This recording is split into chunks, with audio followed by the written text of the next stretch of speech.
I want to talk about what growth looks like today. What does growth look like to you? I'll talk a little bit about what it looks like to me, and it might not be what you're expected to hear. But I wanted to start off the video showing you my flowers here that I planted actually 3 weeks ago at the start of this 30-day YouTube challenge. So this right here is 3 weeks of growth. Now I am gonna take you somewhere else after this because it's about to rain. So I don't wanna film the video out here, but you can see zinnias. These right here are cosmos, more zinnias. And then over here, we've got bachelor's buttons. And I'm just super excited about all of these. Now it is August, so like I talked about in that last video, I'll pop up that video here if I can do that. I don't actually know how to do that yet, but it's very late to plant these in the summer. I was breaking the rules. So while I'm so excited about this growth, I'm also like, but will they grow enough in time to flower before that first frost date? And I don't know for sure, but I'm thinking that the answer to that is yes. So we'll just have to see, and I'll keep you updated on that. All right, let's go ahead and go somewhere else now. It's about to rain.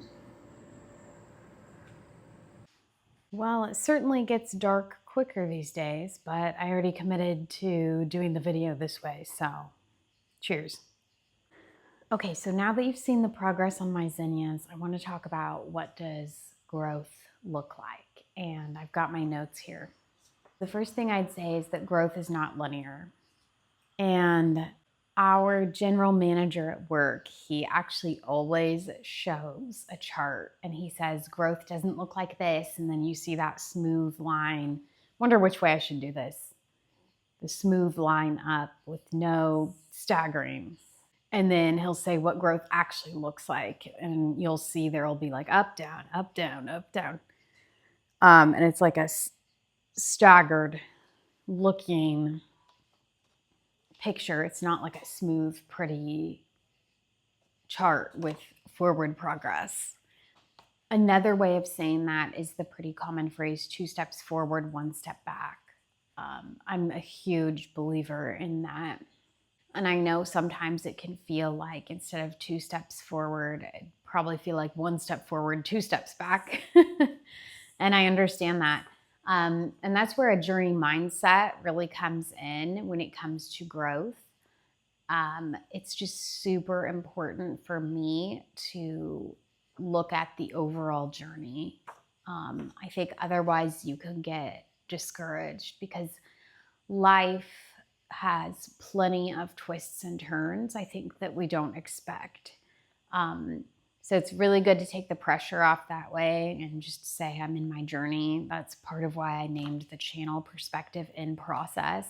I'm always in process and then I gain perspective as I continue walking out my journey. So I think that's a super important point about growth. I would say that growth can look different for each person, and I think it's super important to remember that. Everybody is in their own season in life, and so sometimes I get frustrated by that when we measure everyone by the same set of cookie cutter standards. Growth looks different for each person. So while that, maybe that's not always going to be said in your workplace or in your classroom or maybe not even in your clubs or extracurriculars, you can remember that for yourself. And that's what I choose to remember too. It helps a lot to take that comparison off. I feel like that is probably really solidified for parents who have more than one child. They see that growth looks very different for each of their children, and they're maybe hitting milestones at different times and things like that. It's super helpful to have that structure and that data of when, the average milestones are, but you don't want to hold your child to a certain milestone. You know what? That can be said for pet parents as well. I know both of my cats are super different. And I guess I would measure their development from a kitten to a cat in different ways as well. This next point on growth comes from my coach, Renee. So thank you, Renee. This is such an important one. She keeps reminding me of this as well. And this is another reason why I just love gardening and garden analogies, because they're just so true.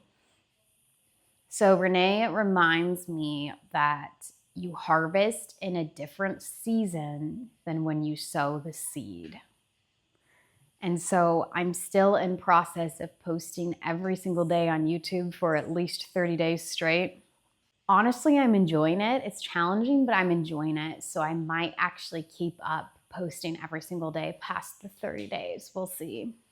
But she says you harvest in a different season than when you sow the seed. So that's a reminder of all this work I'm putting in now to do videos every single day and post them when there might not be, there's not really a huge audience.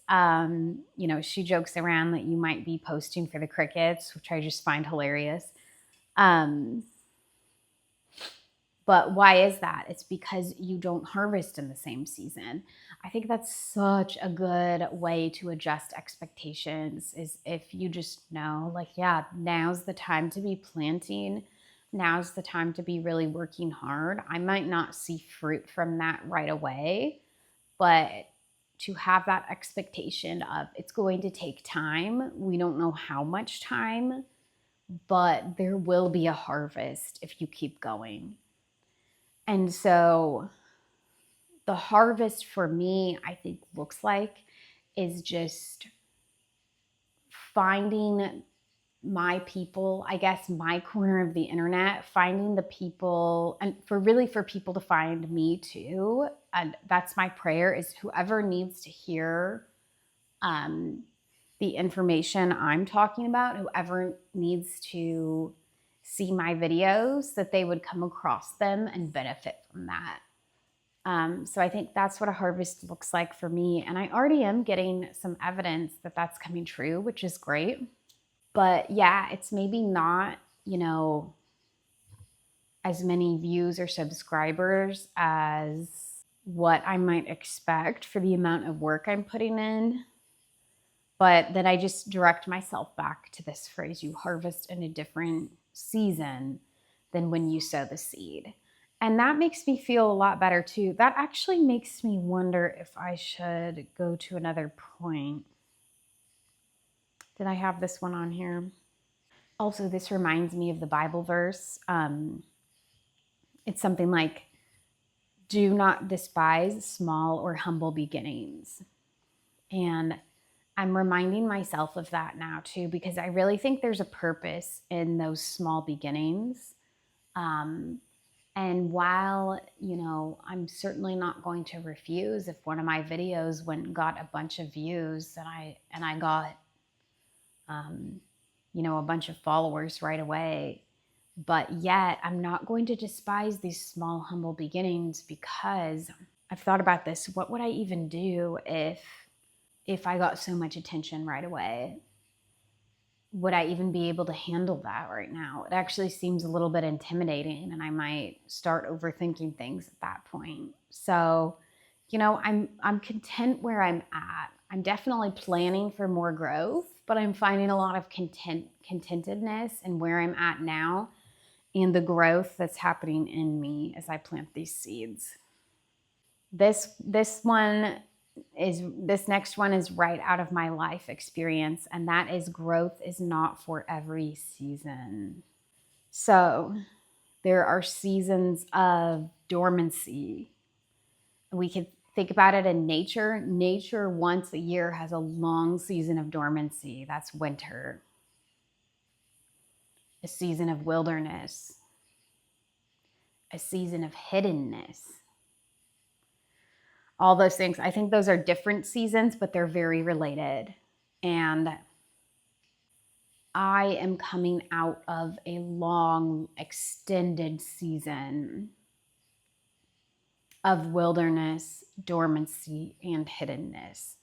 And I actually was so confused by that because initially I did not expect that at all, that at this time in my life I would be going through that season.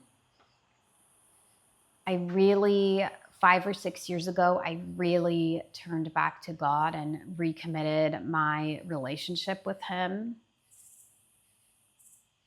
And so I didn't expect to go into a season of wilderness after that, even though I actually hear that's quite common.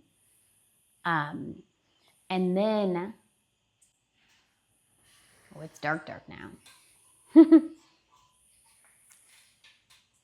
Oh, yeah. And then after I got used to the fact that I was in a season of wilderness and dormancy, I did not think it would take so much longer. I can honestly say it's been something like 4 years or more of this season. And I also was really somebody who was not used to hiddenness prior to this. I actually would say I'm naturally somebody who does prefer being out in front of others, even comfortable being on camera. However, after going through this last set of years, I've really come to value that hiddenness. And it was even a little bit uncomfortable to make that transition sort of back into the limelight again.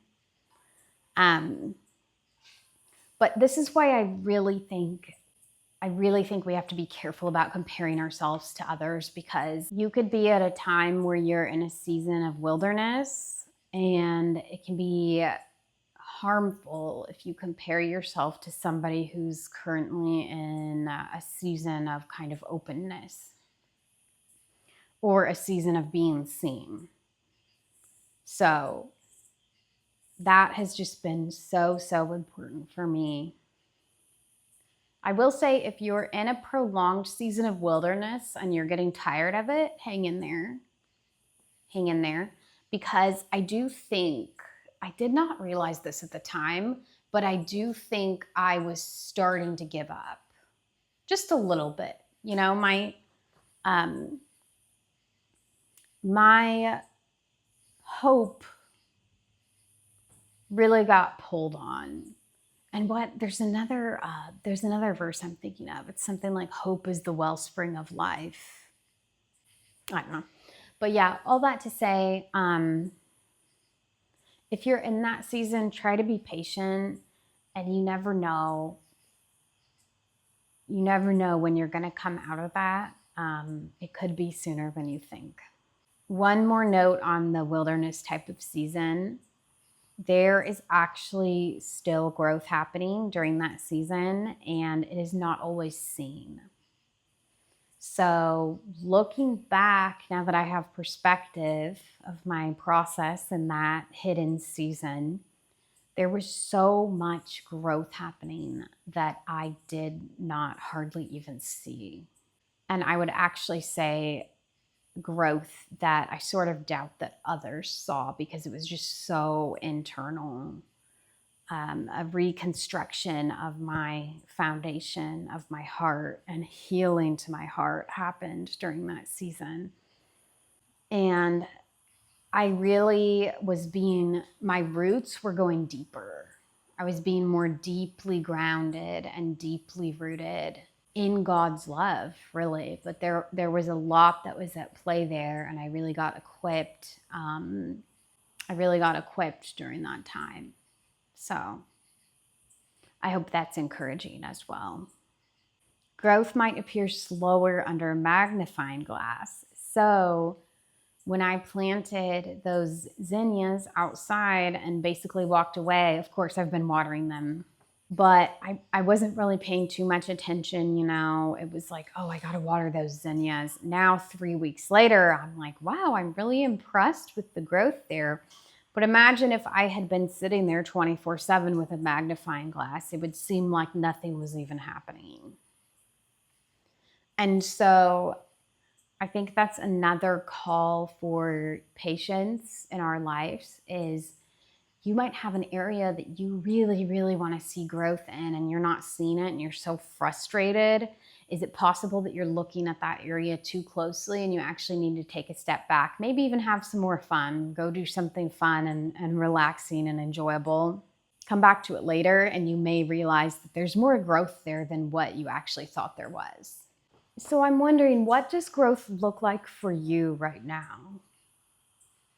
I can tell you for me right now, growth does look very intentional with action steps. This challenge of posting every single day on YouTube. But that might not be the case for you. And in fact, I'm almost surprised to tell you what growth looks like for me and to have it be something so specific. Because for so long, it was not a time for me to have specific steps. The answer was much more general.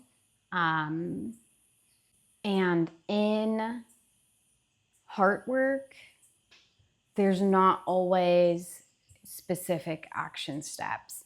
So while there is for me right now, that might not be the case for you.